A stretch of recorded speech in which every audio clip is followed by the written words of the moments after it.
Afternoon. Should we just do our check-in injury-wise? We saw you training yesterday. There was no Tomiyasu and Saka had but yeah, is everyone alright? Is everyone good to go? Yeah, a few doubts that tomorrow we can resolve because we have another training session, so we will have to wait and see.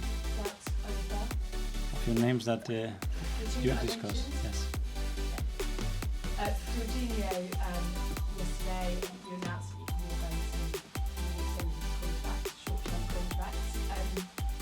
I wonder how important he is to you, what you're trying to do this season, but obviously going forward to next season, and if you needed any persuasion at all. I think there's no questions about his contribution to the team, the way he feels about his teammates, about the club, the way we play, and he's someone that makes everybody else better. That's his main quality. He's still hungry, he wants to win with us. He's happy here, his family is happy here, so for us it was a really easy decision.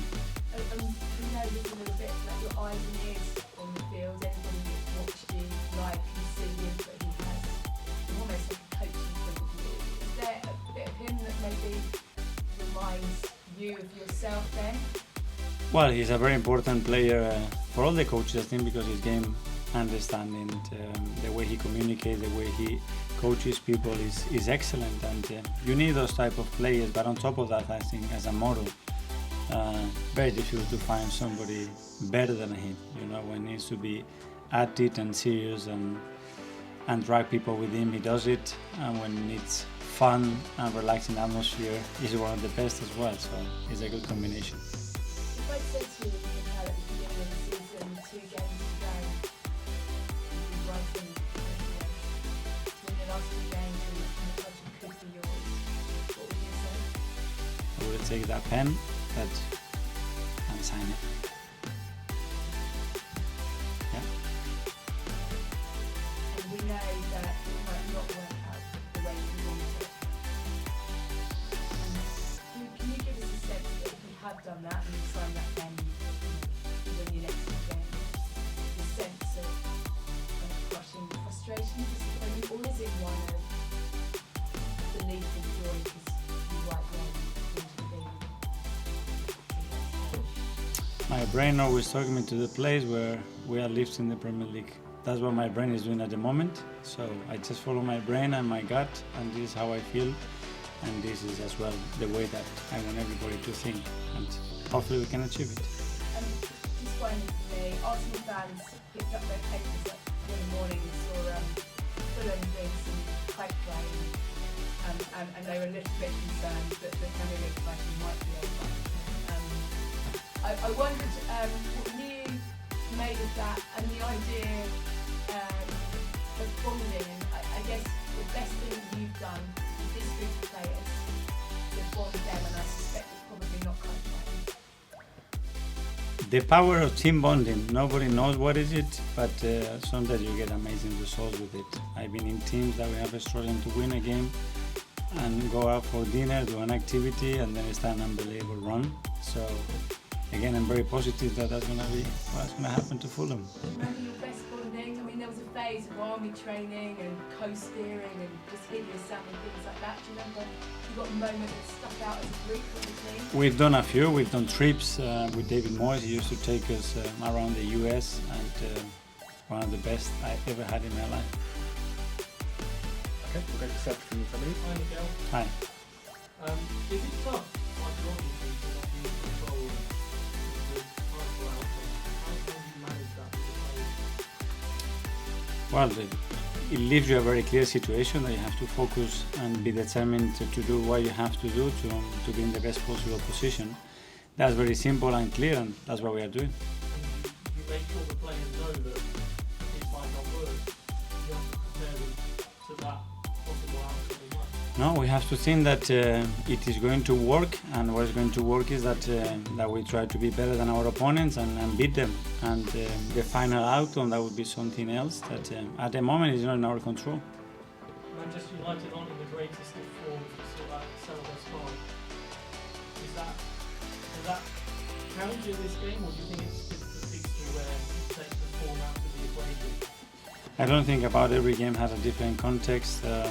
We know the difficulty is in our history when you look at what we've done over there, so we're going to have to get our best to earn the right to win the game. You don't have a great list of records that will capture what Arsenal don't anyway. Does it make it even more challenging to prepare that game knowing you must win in this context? It is, and we know what we need to do, but first of all we have to perform at a really high level to deserve to win the match, and that's where the focus is. Bob from Peony. Hi.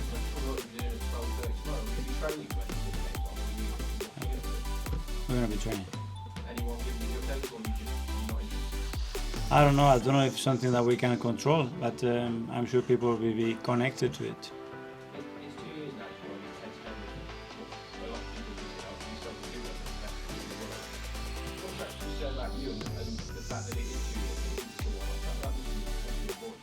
Yeah, that we are in the journey to try to catch them and try to be better than them, which is the aim and what we have to do.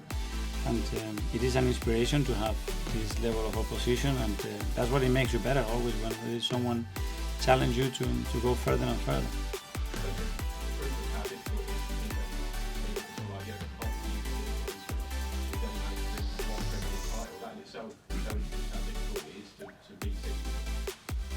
Yeah, and obviously the history of City, so before that as well, they were winning trophies, and they were winning Premier League, and they've been in an unbelievable journey in the last 10-15 years. But yeah, we want to change that. We're trying to do everything that we can to improve and get better and better.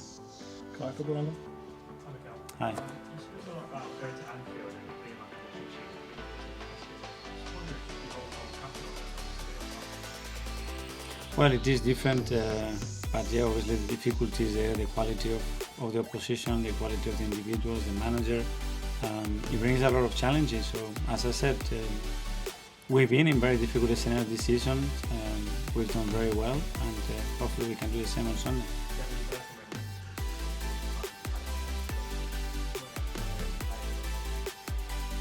I don't know. I think now we are preparing the game and try to visualize the game that we're going to have to play on Sunday, and we put ourselves in a really positive context. That's what we try to do.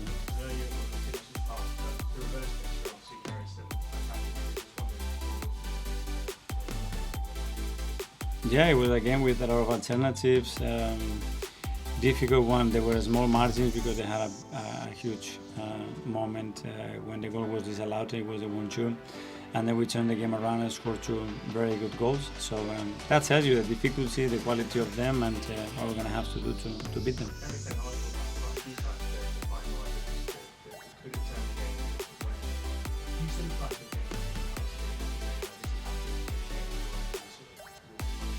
Yeah, for sure, because at this level, that's the reality. The margins are so small, and momentum shifts in relation to an action sometimes in the game, sometimes in a season, because you need that momentum to something click and then start an unbelievable run. So, of course. John from the BBC. Hi. Just been speaking to Georgina, and they've spoken about it already, but signing a new contract, how important is that? Not so much as a player on the pitch, but his influence he can have on the pitch, his character. First of all, as a player on the pitch, because he's a phenomenal player and he gives us so much, and then for the rest of the qualities that he has to bring to the team, to the squad, to the club, to our culture, and we are delighted to have him. Yeah, impossible not to like him in any way. It's a super special person. A great family man with a lot of experiences, and he knows how to talk to people, he knows how to inspire people, and certainly he knows very well how to drive a team and be part of a really important team. How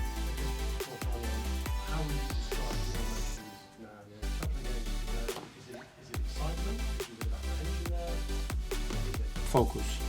Focus on what we have to do, determined to do what we have to do, and at the same time very enthusiastic and exciting and enjoying the moment. Mikel, you spoke earlier on there about the story and the visualisation you had of Arsenal winning the league on the every season. So I suppose the question has to be, where do you visualise City? That's something is not in our hands. I'm telling you how I'm feeling, the thoughts that come to my head, and what is driving my energy and my purpose right now is that ambition and that objective that is so good. Being focused, I think, and determining what we have to do is the only thing that we can do, which is a lot, because it's still a lot to play for against very difficult opponents, and we know the turns and that can happen in this league, and you just have to look at the history of this league. What kept them alive, is that? I'm Mikel. Hi. Last April, of course, Arsenal got alive in the title race. This time around, we've made it to the end, we've made it to the end, and finally got some attention. In terms of, for example, Paul Merson recently said, he compared Man City to a prime Mike Tyson. Do you feel like that in some ways, that no matter what conference you are, what you do with City, because they're such a juggernaut, there's that step that you might take because they're such a supreme. You have to keep improving and try to be better than them when you face them head to head and in a long season with a lot of demands in this league. But it's what we know, and this season maybe it's not been as high as we already expected, because I think as well the league has gone to a different level this league, something I haven't seen before, in my opinion. But that's where we are. And with managers and refereeing decisions, with Eric Ten Hag was expected after the game for him to be a bit upset possible if this team lost.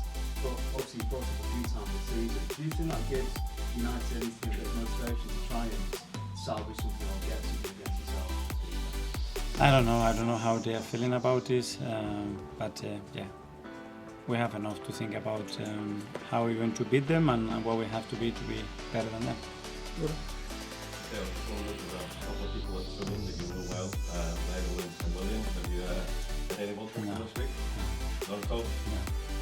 I just wanted to ask you about, you look back to that game in 2020, the first one at Old Trafford in so many years. You look at that squad now, in both teams, there's four players remaining at Arsenal and 9 at United. You've been managerial changes at United, but you've been sort of putting the centre for that period. I guess the speed of the evolution, does it surprise you at times when you look back at where you are now? I don't know. It moves so fast and so many things happened daily that you don't tend to remember much about what happened 3-4 years ago. It's true that it's been an unbelievable journey in every sense, with a lot of changes, and we have come far from where we were, that's true, but there's still a lot to come.